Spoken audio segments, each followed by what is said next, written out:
All right, here are some notes for section 4.8, quadratic inequalities. Our goal here is to be able to solve our quadratic inequalities by graphing and by algebraically. So we'll start with graphing. This is pretty straightforward. The first thing you're going to do is just graph the quadratic itself, and we all know that that will be a parabola. So if it's in standard form, we can use the axis of symmetry and vertex to first find that. So without further ado, here we go.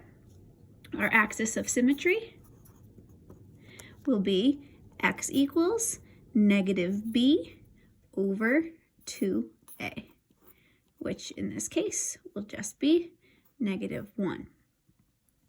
Then we'll plug that in to the equation to find the vertex. We get 1 plus negative 2 plus 1, and that gives us 0. So our vertex is going to be negative 1, 0. I will now plot that, negative 1, 0.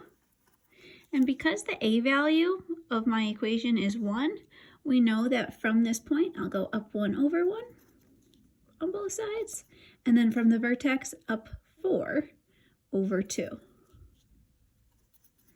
Now, one thing that's going to be different about this quadratic inequality compared to just regular graphing quadratics is that we have to look at the symbol. And since that's just a greater than symbol, we know that the quadratic graph is going to have to be dotted, not solid. Remember, if it was a line underneath, like down here, we would have a solid parabola. So our case is going to be dotted, and you really want to extend that parabola. Don't make it too short. So there we have the boundary line. Now, just like with any inequality, we also have to do shading. So we can use a test point for that, or you can think about the fact that we're greater than.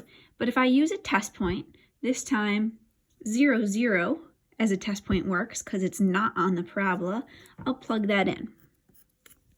So test point. Plug that in, I get is 0 greater than 0 squared plus 2 times 0 plus 1. So is 0 greater than 1? No, that's not true. So since 0, 0 is over here, I do not want to shade this region. I want to shade the other side. So for this problem, my shading will be inside the parabola.